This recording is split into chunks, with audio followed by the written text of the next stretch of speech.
오전 11시 58분 일본 수도 도쿄와 그 인근 지역에 꽝 하는 굉음이 들려왔거든요.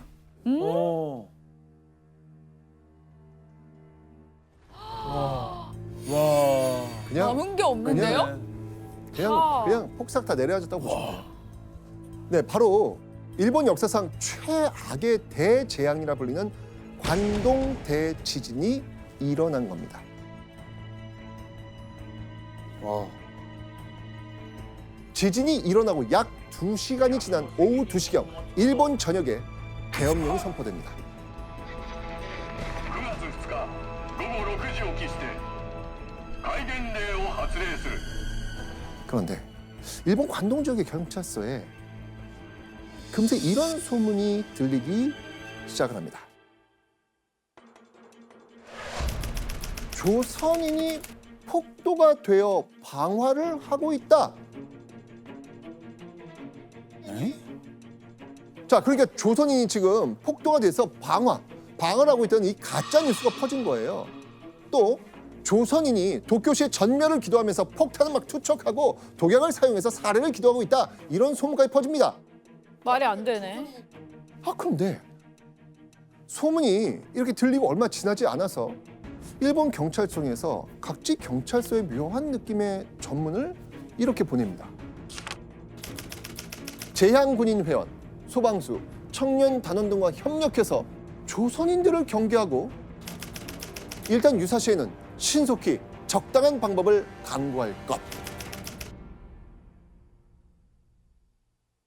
이 말은 곧 의심 가는 조선인 만나면 심각할 경우 죽여도 된다는 의미로까지 해석이 가능한 거죠.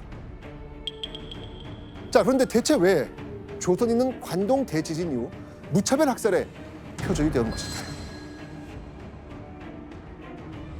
근데 당시 일본에서는요, 조선인을 멸시하는 분위기가 굉장히 팽배한 상태였거든요.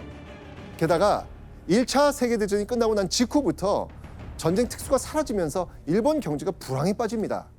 이런 상황에서 관동 대지진이 꽝 터진 거예요. 인류의 역사에서 내부의 불만을 해소하는 방법의 하나는 적을 만들어서 그쪽에 집중하면 나는 책임을 벗어나고 우리는 내부에서 단결하기 때문에 불만을 드러낼 수 없게 만드는 마녀사냥. 그 와중에 일본 정부의 입장에서는 또 하나의 효과가 있죠.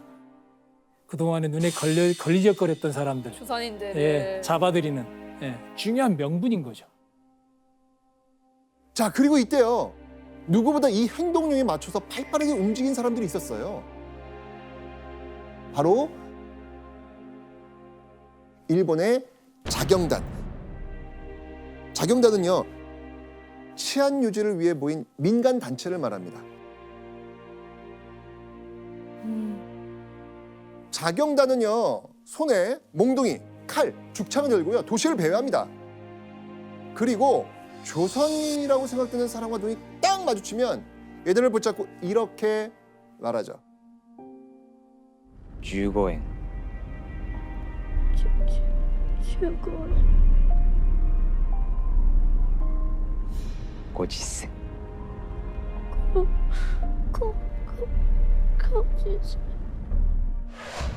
15엔, 50센. 15엔은 15엔, 고주세는 50전을 뜻하는 일본어입니다. 근데 이 단어는요, 일본어 특유의 그 장음에 타금 발음이 있어가지고 조선 사람들이 발음하기 굉장히 어려운 발음이거든요. 만약 제대로 발음하지 못하면 어떻게 했을까요? 바로 그냥 거기. 끌려가죠. 정말 바로 직결처분. 그러니까 백주대낮에 그냥 죽여버리는 거예요. 아무 잘못도 안 해도요? 네. 무섭네요.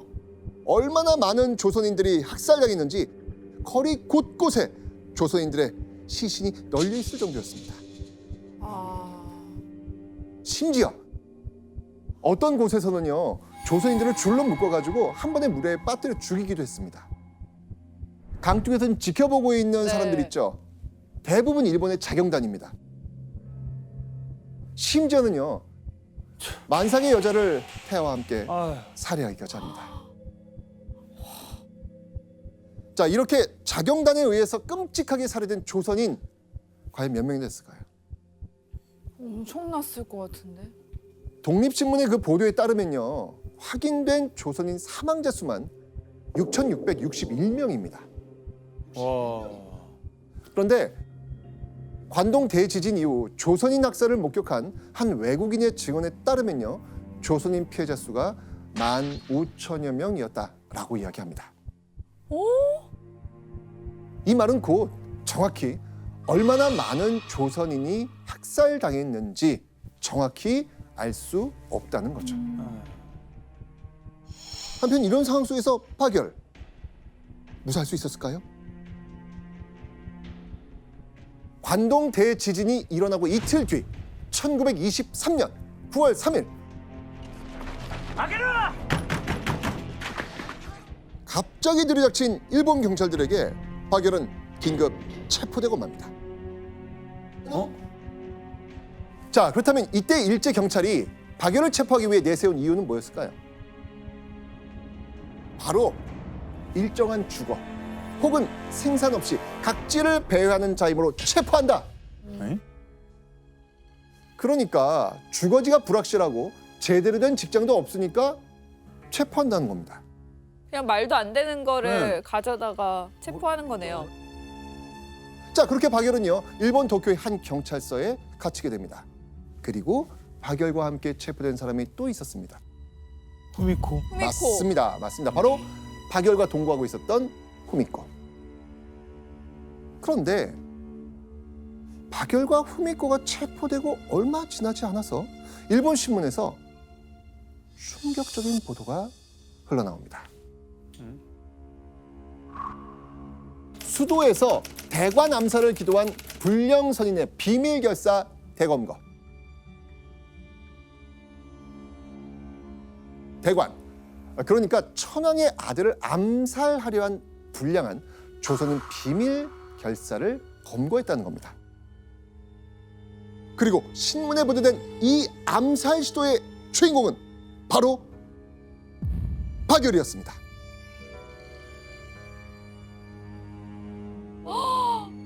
그 계획이 발각이 된 거예요? 그러니까. 근데 여러분들 뭔가 좀 이상하지 않습니까? 근데 어떻게 알았죠? 그러니까. 아니, 박열이 네. 황태자를 죽이려는 마음을 먹긴 했잖아요. 우리 아까 네. 했잖아요. 근데 그거 실행에 옮겼어요, 안 못했어요? 했죠. 못했죠. 옮기지 못했잖아요. 네. 더구나 박열이 황태자 결혼식에 폭탄을 던지려고 했다는 정확한 계획을 아는 사람은 한 사람밖에 없어요. 누구? 후미코. 맞습니다. 네. 아니, 일제 경찰이 지금 이걸 어떻게 알고 박열이 황태자를 암살을 했다, 이렇게 보도를 했을까요? 아니 네. 어떻게 알지? 왜냐하면 계속된 신문에도 꼼짝 않던 박열이 갑자기 자백을 한 거예요. 왜 자백을 왜 하죠? 자백을? 아니, 그러니까 보통 이런 상황이라면 억울하다면서 항변하는 게 당연하잖아요. 그런데 불같은 성격의 박열, 일제와의 정면 승부를 선택한 겁니다.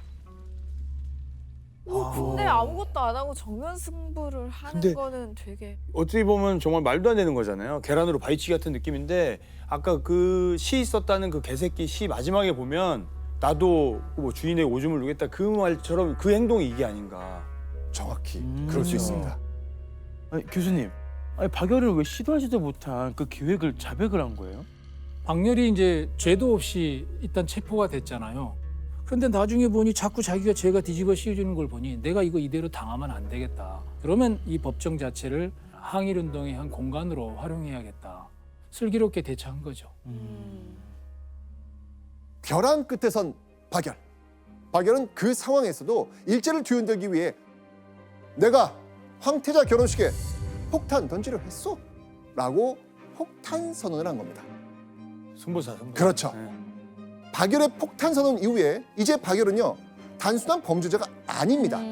일본의 근본을 전복시키려 한 대역죄인 신분이 돼버린 거예요. 게다가 이때는요, 관동 대지진 이후에 조선인에 대한 인식이 정말 최악 중에서도 최악이었습니다. 이런 상황에서 신이나 다름없는 일본 황태자를 주기로 했다? 그야말로 정말 볏짚을 지고 불구덩이 속으로 뛰어드는 격이었던 것이죠. 박열의 폭탄 선언 이후 20개월에 걸쳐 기나긴 조사가 이어집니다. 이때 박열의 아내이자 동지였던 가네코 후미코도 박열과 함께 일본의 황태자를 암살을 했다. 자백을 합니다. 후미코도 대단하네요. 그렇죠. 결국 두 사람은 함께 재판을 받게 되죠. 와. 함께. 네. 자, 재판을 앞둔 박열과 후미코. 그런데 황태자 폭탄 테러 기도 사건이라는 대역죄로 재판을 받는 상황입니다. 자, 곧 사형 선고를 앞두고 있다는 걸 두 사람 모를까요? 알죠. 정확히 알고 있습니다. 자, 이때 두 사람 심정은 어땠을까요? 되게 불안해하고 있었을 것 같은 게 이제 일반적인데 그렇죠. 이 두 특별한 사람들은 어떠했을지는 모르겠어요. 자, 대심원 재판을 4달 앞둔 1925년 5월 다시 박열은 담당 판사에게 두 눈이 휘둥그레질 만한 요청을 또 합니다. 나는 사형을 각오하고 있으니 고향에 계신 어머니에게 보낼 사진을 찍게 해주시오. 야. 자, 그런데요. 당시에는 연인이든 부부든 함께 기념 사진을 찍을 땐 정해진 포즈가 있었거든요. 보통은 여자가 의자에 앉고 남자가 그 옆에 똑바로 서서 사진을 찍었거든요. 그렇죠, 당시에는요. 그렇죠. 예. 그런데 지금 영상 속에서 사진 찍을 때 두 사람 포즈 어땠습니까? 무릎에 앉은 거 아니에요? 완전 그냥 편하게. 완전 요즘 스타일. 두 사람의 이 사진은요, 정말 포즈부터 이 당시에는 정말 파격 그 자체였던 것이죠. 아, 그렇죠. 그런데요, 이건 지금 영화 속 한 장면이잖아요. 네. 실제, 실제 사진? 실제 옥중에서 찍은 실제 사진이 지금도 이렇게 남아 있습니다. 있어요.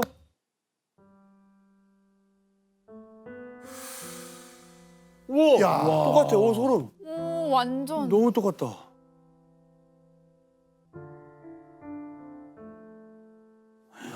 우와, 소름. 되게 의미 있는 사진이네요. 보통 그죠 조사실에서라면 다들 살려주세요 그렇죠. 하는데 네. 오히려 더 도발하는 사진인 거예요. 일부러 더 편안한 척 마음대로 해. 일본 입장에서는 되게 알리고 싶지 않은 사진이었을 것 같아요. 그러니까. 1926년 2월 26일 역사적인 두 사람의 재판을 보기 위해 수많은 인파가 모여듭니다. 재판이 시작되자 박열의 눈빛은 성난 호랑이처럼 돌변합니다. 불꽃 청년 박열은요, 이날 재판정에서 듣는 이들이 귀를 의심할 만한 말을 거침없이 던집니다. 천황이란 자는 강도단의 두목이다. 박열의 이야기를 듣고 있었던 이 재판관은요, 이건 아니지 라고 하면서 다급하게 재판을 중지시킵니다. 그리고 방청을 온 모든 사람들을 모두 내보냅니다. 자, 이렇게 두 사람의 재판은 비공개로 바뀌면서 몇 차례에 걸쳐 이어집니다. 貴様らは自ら文明国だと言うではないか。遺骨を発掘しろ。差し替えに加担した軍人と地形団を取り調べ白子させろ。それでも明らかにならないのなら俺が狂人に違いない。 그로부터 한 달여가 지난 1926년 3월 드디어 두 사람의 마지막 판결을 앞둔 재판이 열립니다. 마지막 재판 당일 박열과 후미코의 모습을 한번 있어요? 보시겠습니다. 이 사진입니다. 오. 하얀 옷을 입은 사람이 바로 박열입니다. 박열. 그리고 여기가 후미코. 후미코. 아. 재판을 앞둔 이 박열의 표정 어때 보이십니까? 전혀 뭐 걱정을 한다던가 그런 기색은 아닌 것 같은데요. 굉장히 지금 평온해 보이는 모습인데요. 두 사람의 재판 결과는 무엇이었을까요? 피고 박열과 가네코 후미코에게 사형을 선고한다. 자, 그때 사형 선고를 받은 박열의 심정. 그 심정을 글로 남겼습니다. 한번 보시죠. 내가 뿌린 씨앗은 후세에 남아 딱딱한 지각을 깨고 싹을 틔어 꽃을 피우고 중국에는 열매를 맺게 될 것이다. 나는 승리자다. 나는 영원한 승리자다. 박열은요, 사형 선고를 받고 결국 자신이 이긴 거라면서 오히려 기뻐했습니다. 육체는 죽어 사라질지라도 영원한 승리자가 되어 이름을 남길 수 있으니 그것만으로 충분하다는 거였습니다. 그리고요, 후미코도 마찬가지였어요. 후미코는요, 박열과 함께라면 죽음도 두렵지 않다. 우리들의 죽은 백골이라도 같이 묻어주길 바란다. 라면서 바로 이 박열과 마지막 운명을 같이 하길 원했습니다. 자, 그런데 박열과 가네코 후미코가 사형을 선고받고 얼마 지나지 않은 어느 날 두 사람은요, 형무소장에게 생각지도 못한 문서를 하나 받게 됩니다.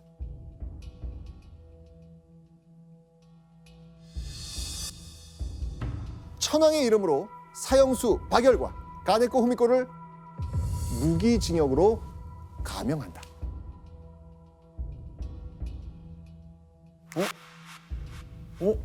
사형 안 하고? 약간 일본 측에선 그러면은 선처했다고 생각하는 건가요? 자, 이 내용이 신문에 보도가 됩니다. 보시죠. 웃음을 띤 얼굴로 경의를 표하며 머리를 조아렸다. 야. 가네코 후미코의 눈은 눈물로 빛이 났다. 아니, 그런데 사형 판결을 받는 순간까지도 그 당당한 태도를 일관하던 박열과 가네코 후미코가 갑자기 천황하게 눈물을 흘리면서 경의를 표하고 머리를 조아렸다? 야. 자, 이게 무슨 상황인지 이제 느낌이 오시죠? 예. 어떤 상황인가요? 정치한 거죠. 가짜 뉴스잖아요. 무기징역으로 감형됐다는 문서를 전달받은 박열과 후미코.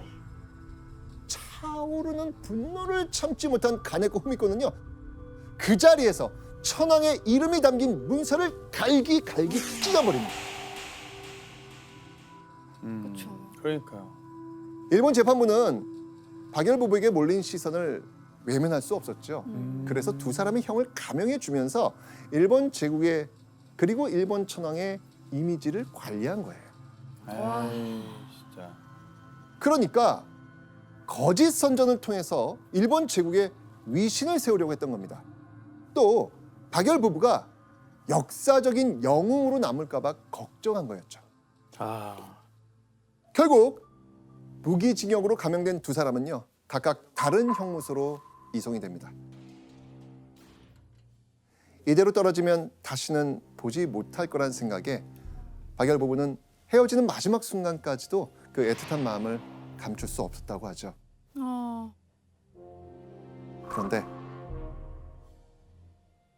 부부가 각각 다른 형무소로 이송되고 약 3개월이 지난 1926년 7월, 박열은 청천벽력 같은 소식을 듣게 됩니다.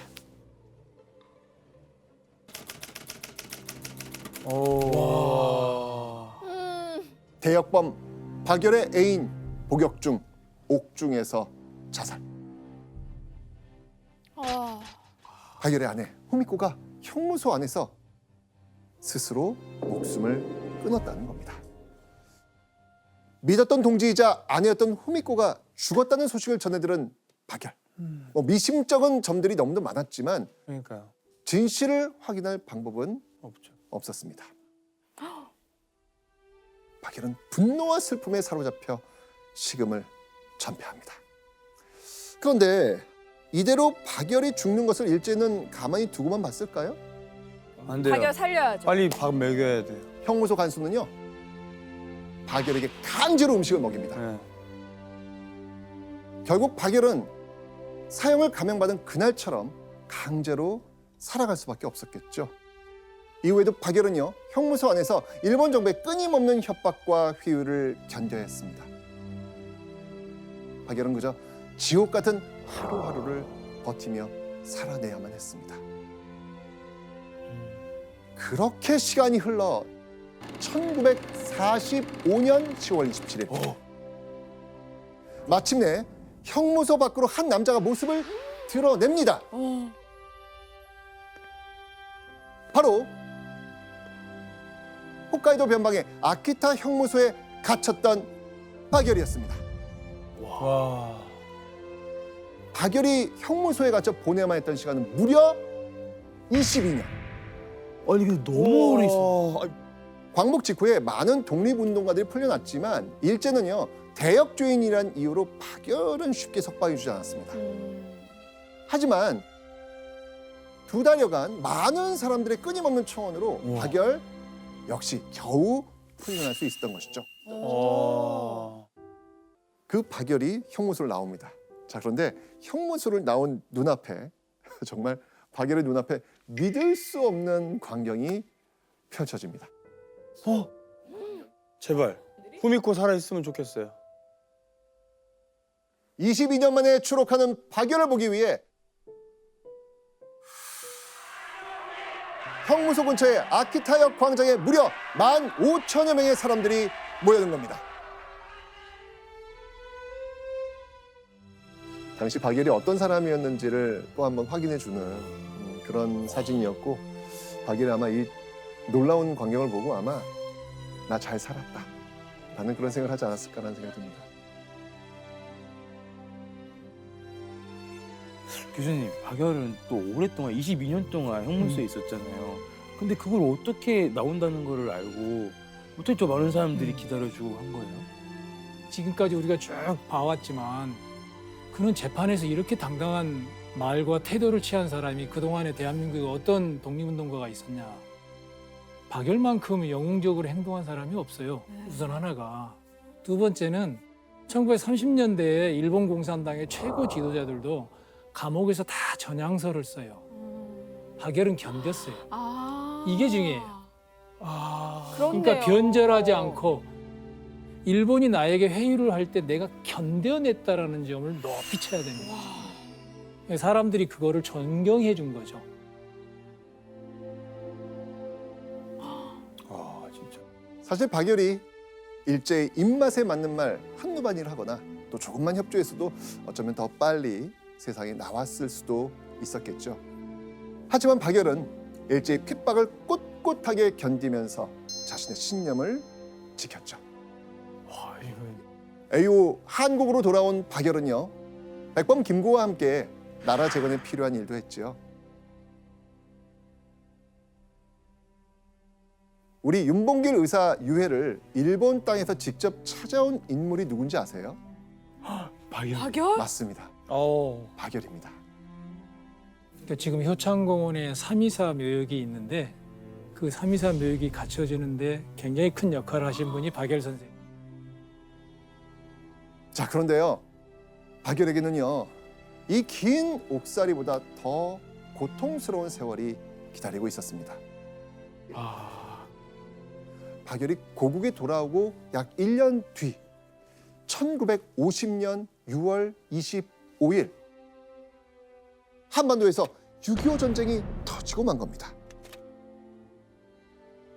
북한은요 독립운동가를 비롯해서 지식인 등 명망 있는 사람을 북한으로 강제로 끌고 가죠. 그리고 이렇게 선전하는 겁니다. 우리는 독립운동가, 지식인들이 자발적으로 넘어올 만큼 좋은 나라다.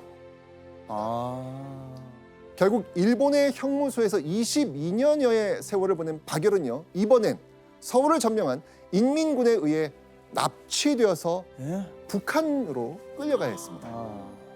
진짜 참. 그렇게 하루아침에 납북된 박열은 1974년 72세의 나이로 사망했다고 전해집니다. 자, 그렇게 시간이 흘러서 박열이 사망하고 15년의 세월이 흐른 1989년 대한민국 정부는 박열의 공헌을 기리기 위해 그에게 건국 훈장을 추서합니다. 너무 늦게. 자, 그런데요, 독립운동의 공로를 인정받아 건국 훈장을 받은 사람이 또 있습니다. 후미코. 맞습니다.